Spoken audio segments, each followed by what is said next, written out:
Imam Al-Ghazali menjawab di kitab Ihya Ulumuddin, antara iman, nafsu, dan akal itu pada dasarnya sama, cuman tempatnya berbeda, pemahamannya beda. Sama seperti rambut. Rambut itu, ya ini Pak, yang di atas kepala namanya rambut, ya kan?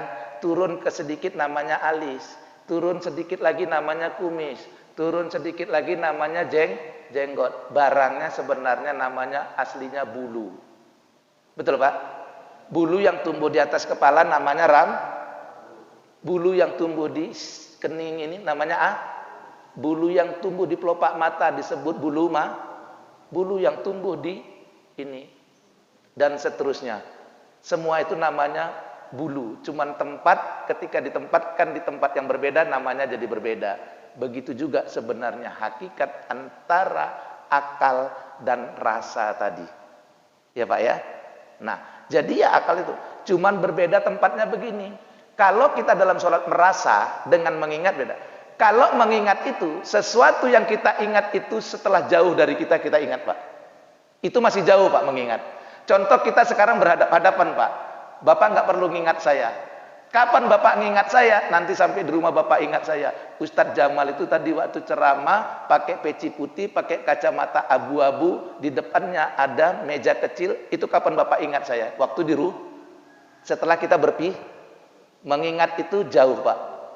Ini kajinya agak dalam nih Pak.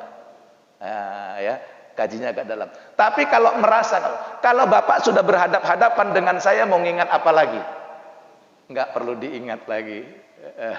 Nah, rasa di situ juga ingatannya tetap ada kepada Allah, tapi rasanya dia lebih kepada apa? Seluruh gerakan dan ucapannya itu terbit daripada af'al Allah. Dia Allahu Akbar. Dia bukan lagi mengartikan Allahu Akbar, Pak.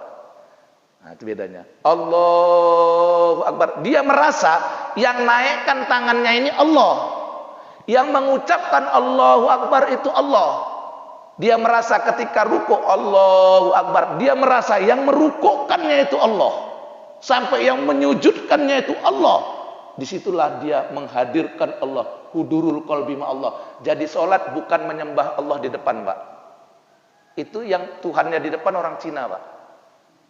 Kepalanya botak, perutnya buncit, dikasih makan gini-gini. Cara kita beribadah beda dengan orang Cina Pak. Tuhan bagi kita bukan di depan Pak. Tuhan bukan di belakang, Tuhan bukan di samping. Ini kajinya agak lebih dalam sedikit. Allah, maka fa'budni, sembahlah aku, maknanya apa? Beribadahlah kepadaku. Disitulah kesadaran kita Pak. Jadi nggak pakai ingatan. Kalau kita pakai ingatan, itu jauh Pak masih. Maka selama ini kan zikir mengingat katanya, nggak salah Pak. Tapi itu belum esensinya. Makanya kalau ngaji tasawuf itu nggak ada salah benar di sini. Baik, lebih baik, paling baik. Nah, di situ Pak merasa Pak ya. Nah, yang kedua tadi, orang yang mati bunuh diri, lidahnya keluar. Biasanya kalau dia gantung diri, lidahnya keluar. Tapi kalau dia bunuh diri dengan pisau nggak keluar. Ini yang gantung diri Pak. Bagaimana Ustadz? Kalau mati gantung diri ini kebetulan saya belum pernah praktek ini. Ini yang susah menjawabnya. Belum pernah praktek. Memang kalau menarikkan lidah belum. Ini tadi kan kita meluruskan bagian tubuh. Lidah ini bagian tubuh tapi bagian dalam. Nah ini memasukkannya ini sulit Pak. Belum pernah. Jadi kalau ada orang yang mati bunuh diri sebaiknya sekarang, karena saya pun belum dapat caranya. Saya kata guru saya kalau nggak tahu jangan ngarang-ngarang mal ya katanya kan gitu ya kan. Ini ilmu tasawuf ini nggak boleh ilmu ngarang-ngarang. Pertanyaan Bapak belum bisa saya jawab, tapi sebaiknya kalau masih ini karena belum dapat kita, kalau ada yang mau bunuh diri udah nggak usah dipakai minyak makan. Saya rasa minyak makan pun kalau ditaruh ke situ nggak bisa juga Pak ya kan. Nggak bisa dorong ya kan. Nah, apa boleh buatlah kita paling ya udah itu maunya dia. Untuk sementara untuk orang mati bunuh diri, karena orang yang mati bunuh diri Pak, Rasul nggak mau menyolatkan, tapi Rasul tidak melarang orang menyolatkannya. Jadi ketika dikabarkan kepada Rasul, ya Rasul si Polan meninggal bunuh diri, maka kata Rasul, solatkan kalian saudara kalian, tapi Rasul tidak mau menyolatkan. Ada dua yang Rasul tidak mau menyolatkan orang mati. Yang pertama Rasul tidak mau menyolatkan orang mati yang bunuh diri, tapi dia tidak larang orang menyolatkannya. Yang kedua, Rasul tidak mau menyolatkan orang yang mati dalam keadaan meninggalkan hutang. Tapi Rasul tidak larang agar orang lain, bahkan Rasul suruh orang lain menyolatkan. Paham ya? Jangan nanti ada orang mati berhutang, kalian nggak mau, aku nggak mau ikut sholat. Kenapa? Masih banyak kali kreditnya.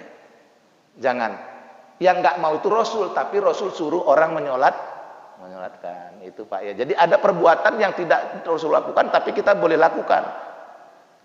Menyolatkan orang bunuh diri Rasul tidak mau, tapi Rasul suruh orang menyolatkannya.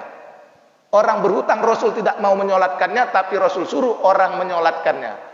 Jadi ada perbuatan yang Rasul tidak buat, tapi disuruh dengan kita.